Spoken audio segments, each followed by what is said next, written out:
Hello everyone, welcome to Dhruva academy. So आज का हमारा जो क्वेश्चन है वो क्वेश्चन है हमारे पास, which one of the following pairs is correctly matched. यहाँ पर हमें कुछ कंपाउंड्स दिए गए हैं और उनके कॉरस्पॉन्ड कुछ हाइब्रिडाइजेशंस लिखी हुई हैं, तो हमने करेक्ट मैच बताना है कि कौन सा जो है वो करेक्टली मैच्ड है।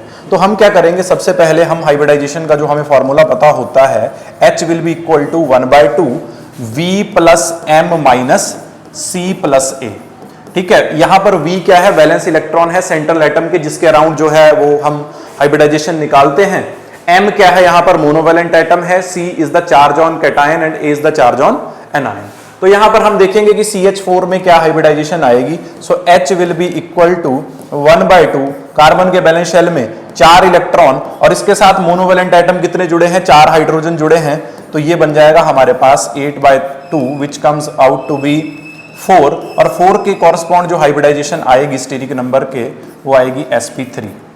तो यहां पर तो sp2 मैच किया है, तो ये इनकरेक्ट मैच है, इसको हम निगलेक्ट कर देंगे। सिमिलरली हम NH3 में नाइट्रोजन के अराउंड हाइब्रिडाइजेशन निकाल के देखेंगे। So H will be equal to 1/2।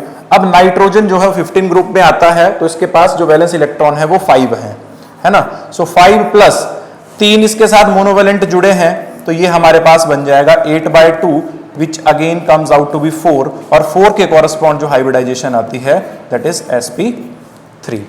तो यहां पर इसके साथ dsp2 मैच किया है, so this is also an incorrect match. उसके बाद हम देखेंगे H2O में, तो H2O में जो हाइब्रिडाइजेशन निकलती है वो ऑक्सीजन के अराउंड निकलती है, तो यहां पर भी हम निकाल के देखते हैं। तो H will be equal to 1/2, oxygen के वैलेंस शेल में 6 इलेक्ट्रॉन आ जाएंगे और इसके साथ जो 2 हाइड्रोजन है वो एज ए मोनोवेलेंट एटम जुड़े हैं, which comes out to be 8/2 that will be equal to 4। और 4 के कॉरस्पॉन्ड जो हाइब्रिडाइजेशन आएगी दैट इज sp3। तो यहां पर H2 के सामने sp3 लिखा है, तो ये करेक्ट मैच है। So C is the answer. Thank you.